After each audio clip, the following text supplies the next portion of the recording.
नमस्कार, मैं किरनेश कुमार। 18वीं लोकसभा चुनाव के 7वें व अंतिम चरण का प्रचार 23 मई को समाप्त हो गया। इसके साथ ही प्रचार प्रसार का जो शोर चल रहा था पिछले 87 दिनों से देश में, वह पूरी तरह थम गया है।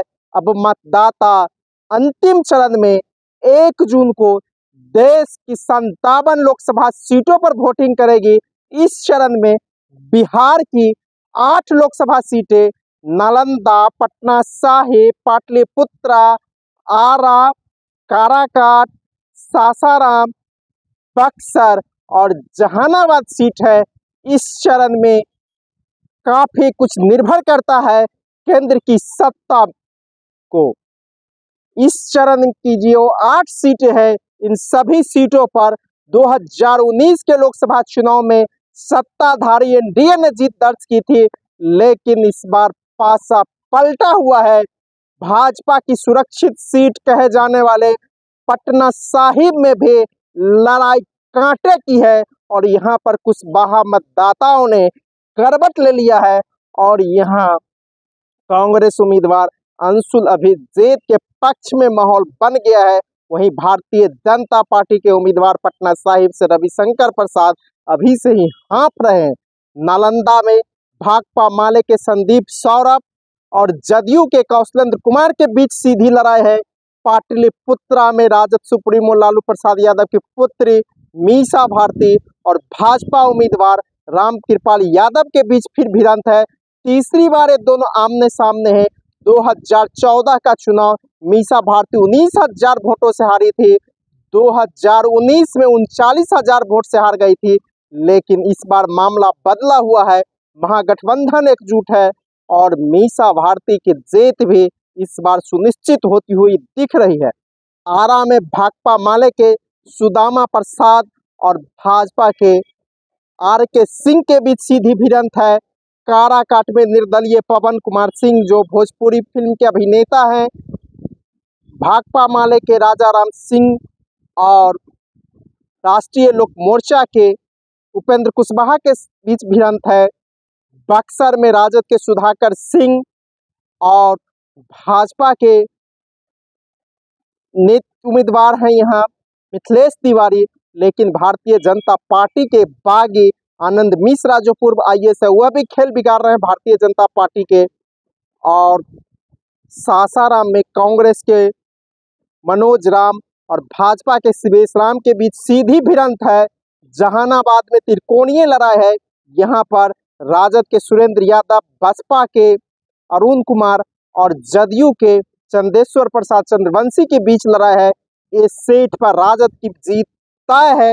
यूं कहा जाए कि 7वें चरण की 8 में से 4 सीट पर कम से कम महागठबंधन की जीत होगी, जबकि 2019 के लोकसभा चुनाव में इन सीटों पर एनडीए की जीत हुई थी। तेजस्वी प्रसाद यादव ने बिहार में सबसे ज्यादा 251 चुनावी सभा को संबोधित किया है। बिहार विधानसभा में मात्र 243 सीट है, लेकिन तेजस्वी ने 251 चुनावी सभा को संबोधित किया है। इतना नहीं, एक तरफ एनडीए का कमान, जहां प्रधानमंत्री नरेंद्र मोदी, गृह मंत्री अमित शाह, रक्षा मंत्री राजनाथ सिंह, यूपी के मुख्यमंत्री योगी आदित्यनाथ, जदयू के राष्ट्रीय अध्यक्ष व बिहार के मुख्यमंत्री नीतीश कुमार संभाले हुए थे, तो महागठबंधन के तरफ से सभी का कमान तेजस्वी प्रसाद यादव संभाले हुए थे। बिहार का कोई ऐसा विधानसभा सीट नहीं है जहां तेजस्वी का हेलीकॉप्टर नहीं उतरा हो। तब कह सकते हैं कि 18वीं लोकसभा चुनाव काफी रोचक और दिलचस्प पहुंच गया है। 7वें चरण की वोटिंग 1 जून को होगी, 4 जून को मतगणना होगा और फिर नई सरकार का गठन होगा, जहां चुनाव कार्यक्रम घोषित होने से 16 मार्च से पहले जहां एक तरफा एनडीए की जीत बताया जा रहा था, लेकिन अब मामला फंस गया है। लड़ाई कांटे की है। भारतीय जनता पार्टी हर स्टेट में सीट हार रही है, हर स्टेट में उसकी सीट घट रही है, चाहे बिहार हो, यूपी हो, झारखंड हो, पंजाब हो, हरियाणा हो, कर्नाटक हो, राजस्थान हो, कोई ऐसा राज्य नहीं है जहां भारतीय जनता पार्टी की सीटें नहीं घट रही है।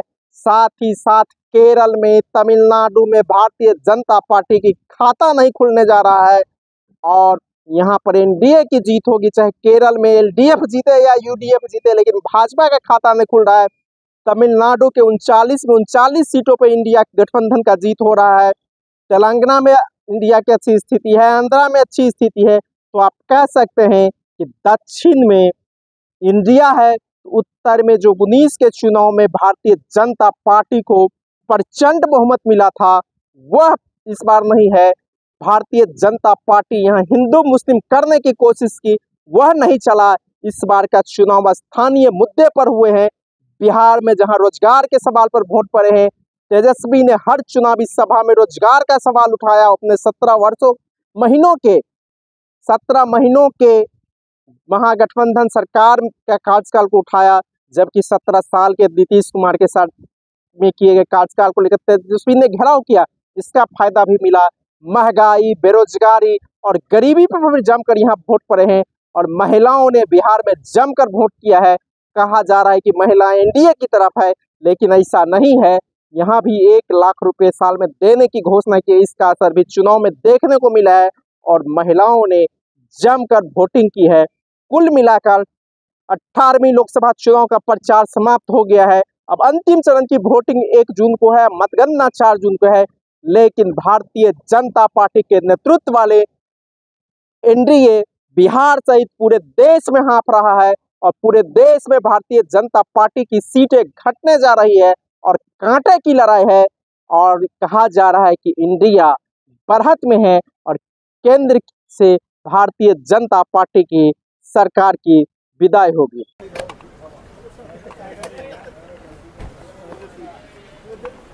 सर 6 चरण का चुनाव संपन्न हो गया है। 7वें चरण का लास्ट प्रचार देखें, कहाँ अपने आप को देखना है?